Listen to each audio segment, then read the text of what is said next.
supposed to say hello. I'm here with Stewart Butterfield of Slack. I'm Jonathan Krim with the Wall Street Journal.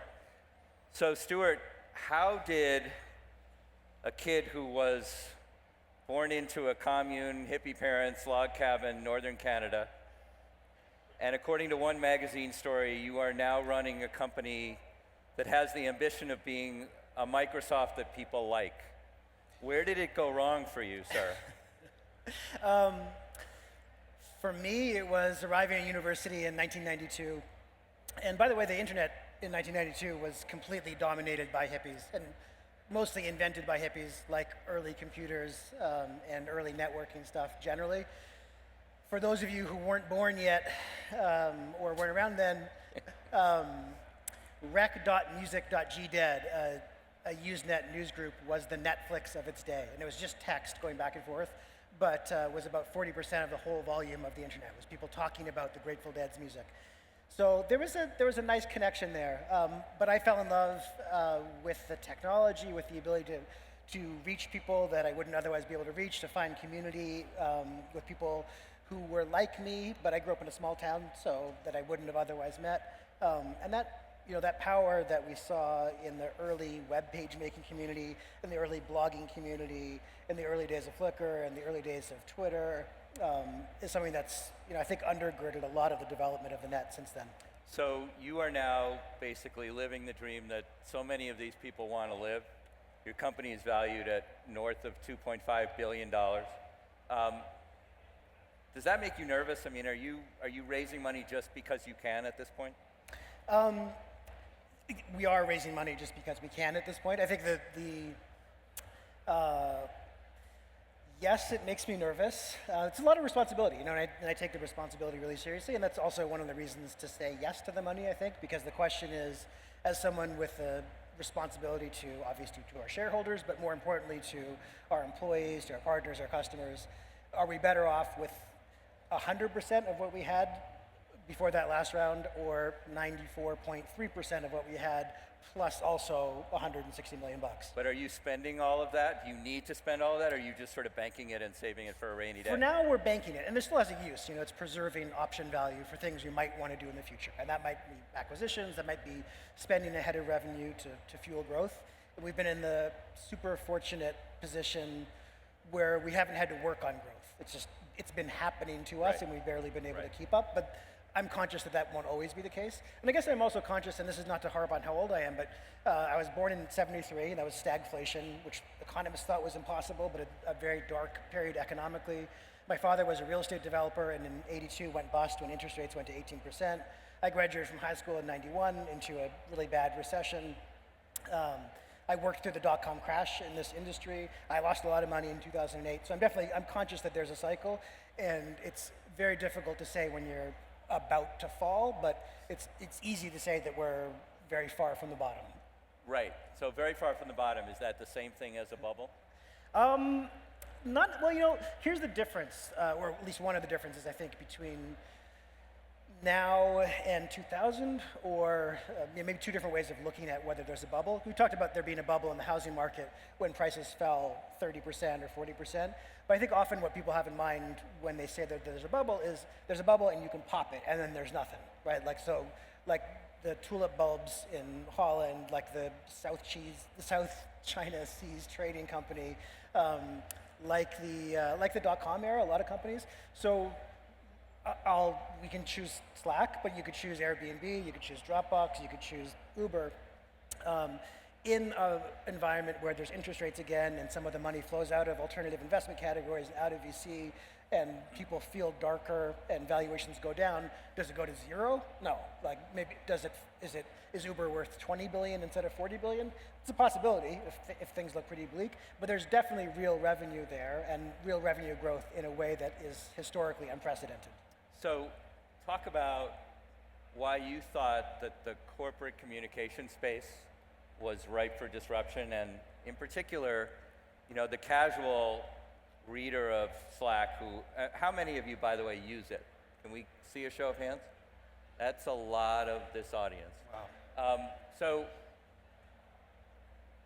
you've redefined something that a lot of people think of as sort of AOL IM in the older days, or I know ICQ was sort of a big sort of inspiration for your product, right? What is it that is the secret sauce that makes Slack a bigger, more ambitious thing? So I mean, we'll take some credit on design decisions that we made early on, but I think it's a huge factor is the timing. If we started this exact company with this exact product 3 years earlier, I think it would have been much harder for us to get traction, and it would have been, I don't think we wouldn't have grown the way that we did. And part of that is the proliferation of smartphones and fast networks. A big part of that is an extra 500 or 600 million people coming online and getting Facebookized, because it's for people who used a BlackBerry 12 years ago and who used AOL Instant Messenger, who used IRC before that, messaging is a normal application, but it's not something that was as normal as we think. Like if you were in the industry, then you used messaging. And if you were a Scandinavian teenager who figured out how to use T9 on Nokia phones to do SMS in the early part of the 2000s, then you used messaging. But it wasn't until iMessage, SMS, until Android, until people had smartphones and got a taste of what that messaging was like, because it's pretty different than email. And I think a messaging app for Teams wouldn't have taken off in the same way. But it's a lot more than messaging, right? I mean, it seems to me the integration capabilities for things like documents and so on, so that you have continuous collaboration, is really what Slack is offering. That yeah, I think that's not something that people see when they first make the decision to try it, right. And not something that they're looking for. In fact, all of Slack really is. It's a little bit.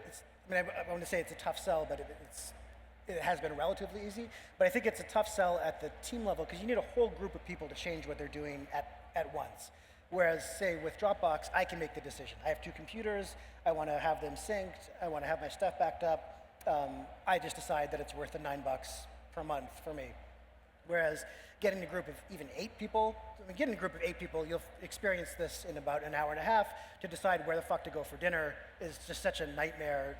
Like just trying to get that together, but trying to get a group of 8 people or 30 people or 120 people or 580 people to switch something really fundamental, because people spend hours a day in Slack, is hard. So it's not something that people know that they want, and once they get it, they can't live without it. So what has your experience been in terms of when it's introduced, what percentage of organizations turn it away and what percentage of them adopt it?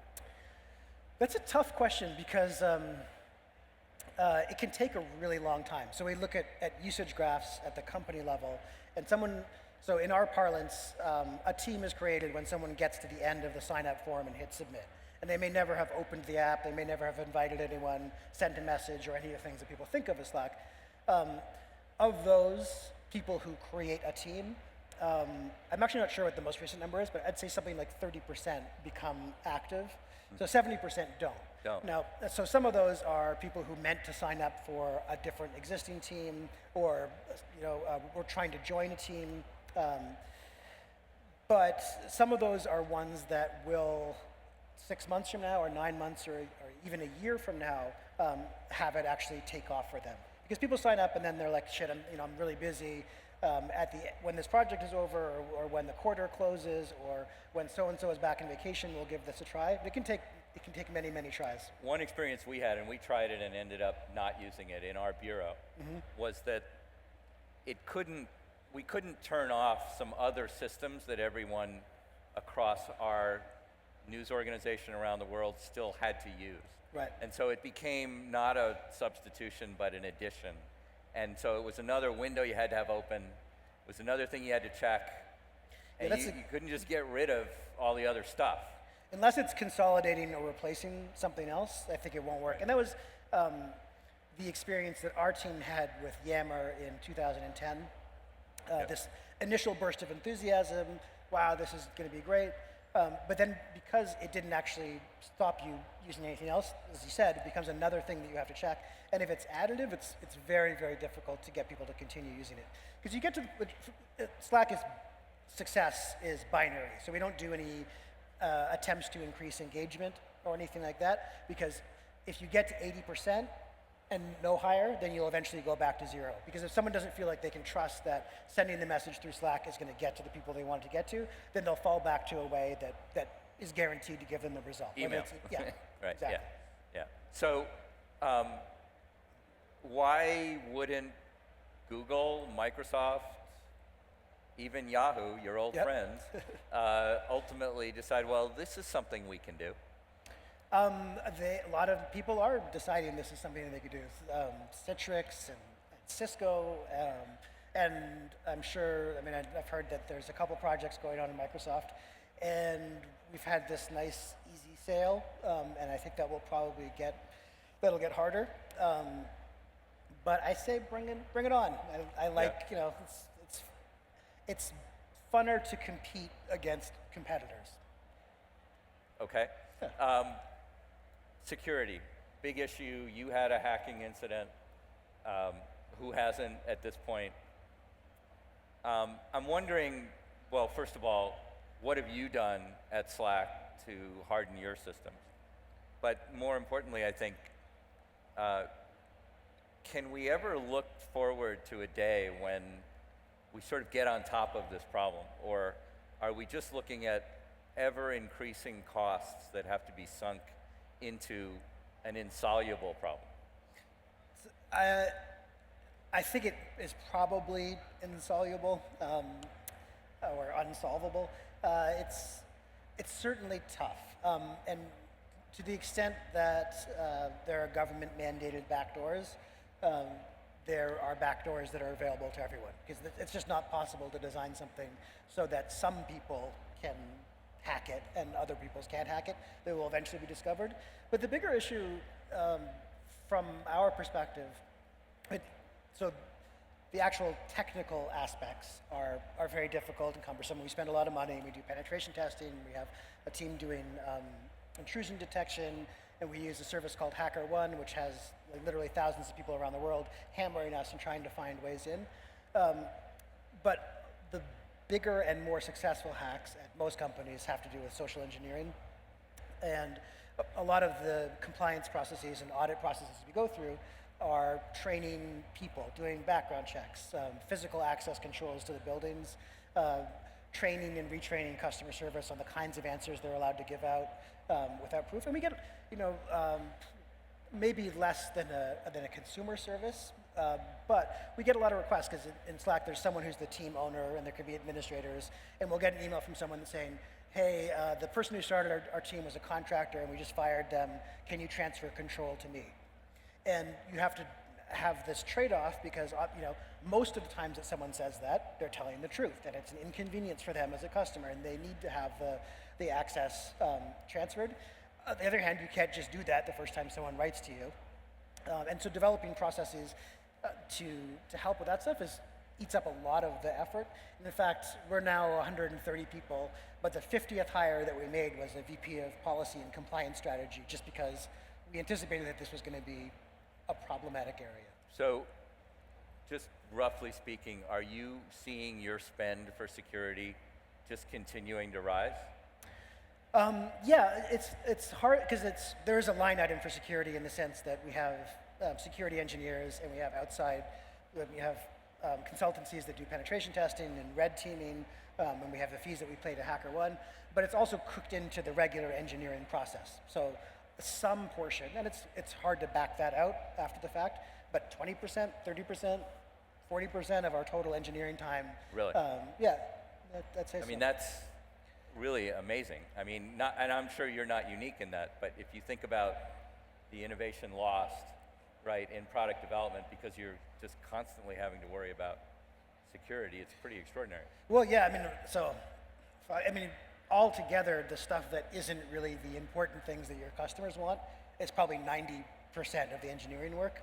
Because there's also, it should be fast. I guess your customers want it to be fast, but it should be fast, and it should be maintainable, and it should be easy to deploy, and when servers fail, as they inevitably do, it should fail gracefully, and all that kind of stuff. And there's a lot of effort. So the battle for you that's looming, right? You've got providers of basically office platforms, if you will, Google and Microsoft in particular, who would presumably try to incorporate the kind of communications technology that you have in some way. Are you looking to go the other way? Are you looking to say, well, how can I bring essentially a fully functional Office platform into the Slack environment and replace all of that other stuff? Kind of. So I didn't answer your earlier question about integrations really well. And this will be a little bit of a long answer, but the system that we used when we were working on the game was based on IRC, and we just built feature after feature after feature as we needed it. And it's really hacky and jury-rigged. But it was also incredibly valuable. And one of the things we found was the more information we routed into IRC, the more people paid attention to it. And the more people paid attention to it, the more information we wanted routed into it. So for example, when someone uploaded a file to the file server, that would get announced. And when the daily stats run completed, the stats would be posted in there. And when there was a database alert, it would be posted in. All the little bits of information. And that got formalized in Slack and by integrations, and so we're among the most hardcore users of our own product. We do about 10,000 messages a day from human beings and another 50 to 80,000 messages a day from outside systems and some internal systems as well. So every time someone tweets at the company, every time someone creates a help ticket in Zendesk, every time someone checks in code in GitHub, every time someone files a bug, every time someone signs up for the service, every time a new team is created, every time a crash is reported on a mobile app, all of that stuff gets sent into one place, and we get one search box that goes over all of it, and information becomes much easier to manage and more transparent and all of that. But the position that we found ourselves in is that we can play nice with pretty much everyone, because we don't need to build our own word processing and spreadsheeting and presentation software suite. We can just work with every single one that's out there. And if you use Dropbox at your company, Slack hopes to make Dropbox better for you. But also, if you use Box, we hope to make Box better for you. It doesn't really matter to us which one of those things you use. And the same thing is true for Google Docs versus Office 365 versus Quip. The same thing is true for Jira versus Trello versus Asana. For any of the services that people use already, we believe that we can make it better. Internally, have you just eliminated internal email? Yeah, and this is one of the things, this is when we were, we spent 3.5 years, $12 million trying to build a massively multiplayer game that failed.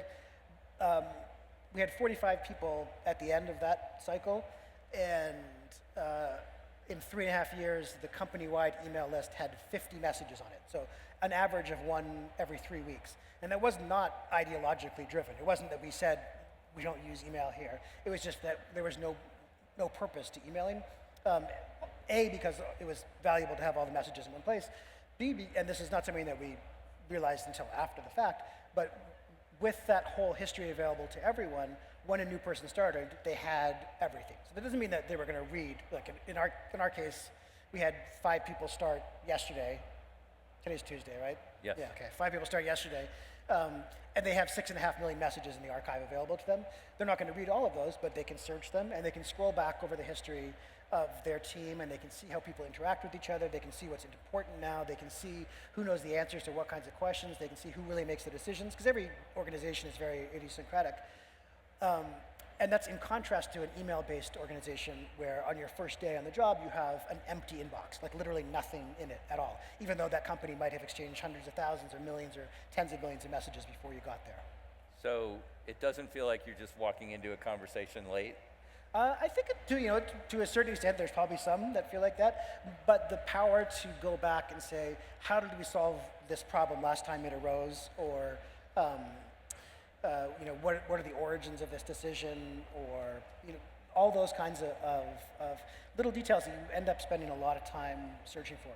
How has Slack affected your HR and your sort of the way that you evaluate employees, treat employees, handle difficult employee situations? Has it changed the dynamic in any way?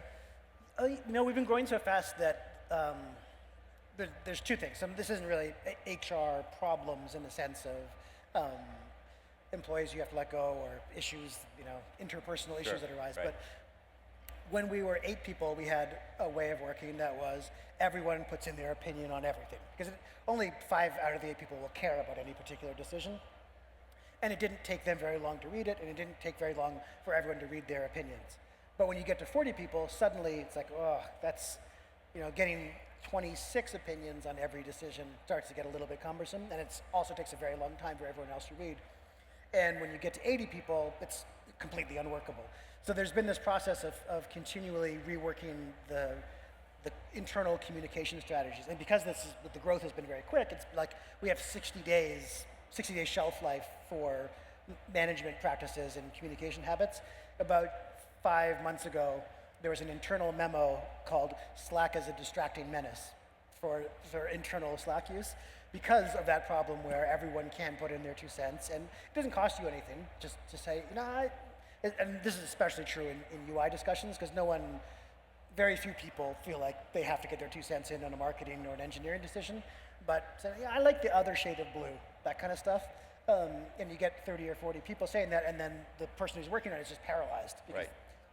Who am I supposed to be listening to? Right. So what did you change in order to not have that paralysis?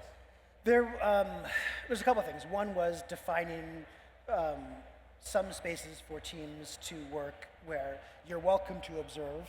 But you can't speak. Yeah. Right. Yeah. Okay. So Nice. that was one of them. And also just finer-grained determinations of what channel was what for what purpose. Right. Yeah. So final question, what keeps you up at night? I got 3.5 minutes to answer this. I'm going to stretch out. We can end early or late, doesn't it? I guess there's 2 things. The big one, well, actually start with the small one. The small one is that someone figures out a way to deliver 80% of the value that Slack does with 20% of the complexity. Because one of the things that has become increasingly clear over the last 10 years, but especially the last 5 years, is how big of a factor that little bits of friction can be in the success of a product.